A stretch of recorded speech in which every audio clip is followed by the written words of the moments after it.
It's normal to be anxious from time to time. Anxiety is a normal and healthy emotion.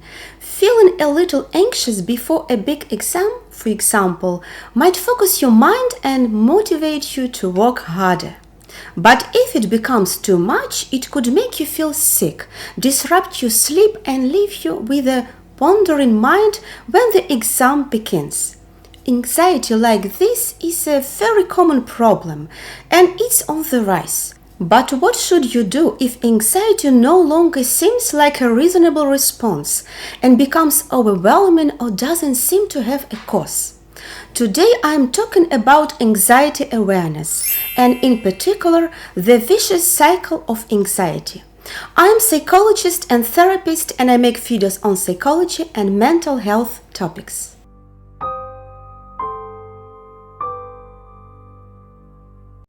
To manage anxiety, you need to become aware of the anxiety cycle and to break it.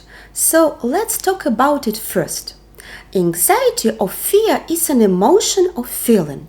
The function of each emotion is to induce a useful behavior that helps us survive better.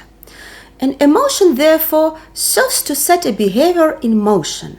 What is the purpose of anxiety? It's a useful feeling that normally helps a person to avoid danger. It stimulates avoidance behavior. When a human encounters a hungry tiger, fear is a healthy emotional response because it will trigger behaviors to avoid the danger. So danger leads to healthy anxiety. Healthy anxiety occurs only occasionally, and after the danger has passed, it's always restored by the parasympathetic nervous system, which calms the underlying stress response such as palpitations, sweating, and high blood pressure.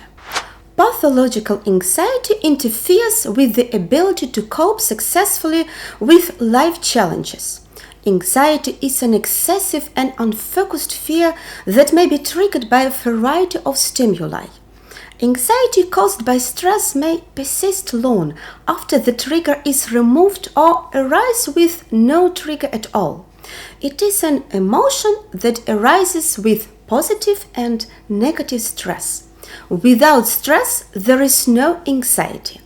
That makes sense because under life-threatening circumstances, the stress mechanism is activated to prepare the body for the life-saving fight, flight, and freeze reaction.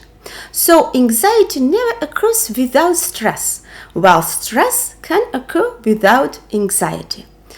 In a sense, we can say that anxiety is a specific subtype of a stress response. This insight is important for the treatment of anxiety. You always have to deal with the underlying stress if you want to get your anxiety under control. Fear becomes harmful when it occurs if imagined or irrational danger or in circumstances where there is no danger at all.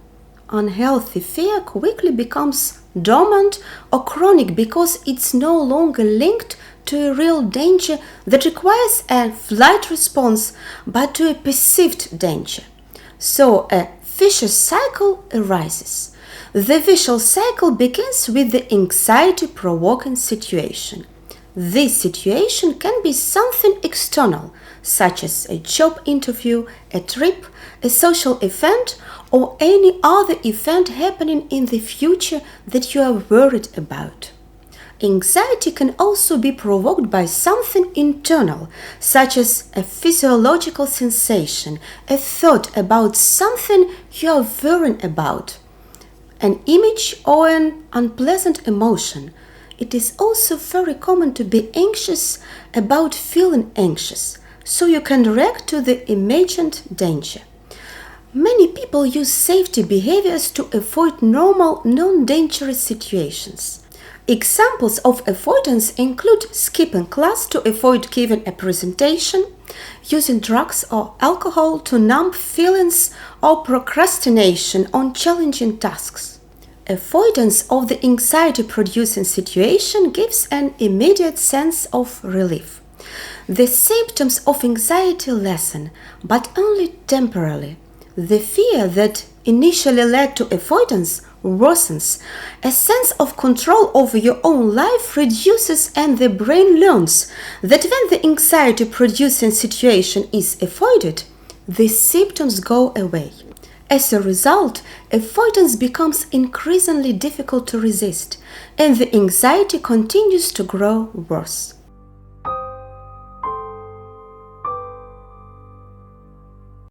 Everyone's experience of anxiety is different, so it's hard to know exactly what causes anxiety problems. But it is very important to learn to become aware of triggers of anxiety, because if you do, you can help yourself. So, as you know by now, anxiety can be caused by specific situations as they unfold, such as sending your child to school for the first time or realizing that you are lost in an unfamiliar city. We may become anxious about worrying thoughts. For example, fear of flying is often the result of the thought that plane might crash, or the image of a plane crash that you imagine or remember from the news. Situations can be interpreted as far more negative and threatening when in reality they are not. In other words, anxiety warps our perception. For example, someone in a relationship with a partner who finds it hard to talk about his feelings might interpret this as, "He doesn't say he loves me, so he probably doesn't really care about me." This interpretation can lead to anxiety. It may be based on a past negative experience with someone who had trouble expressing feelings. Sometimes the reason that initially caused anxiety, for example, a robbery or an accident, has completely disappeared in the here and now, while the anxiety continues to exist. The feelings of loss of control plays an important role in this case. For example, someone with a sexual abuse in the past enters a new intimate relationship. Rationally, this person knows that his partner is very different from the offender. The person is also no longer afraid of intimate contact, but remembers the anxious feelings from the past relationships. She becomes anxious that these feelings will return. While there is nothing wrong in the new relationship, the anxiety about being anxious slowly grows until it completely paralyzes the person.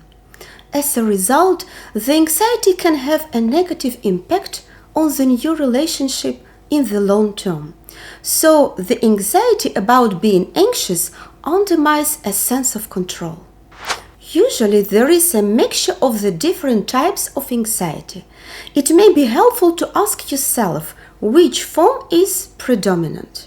By asking this question, you are already starting to put things into perspective. Next week I will talk about the best ways to reduce anxiety. So don't forget to like and subscribe for more psychoeducational content. Thank you very much for watching, and I'll see you next week.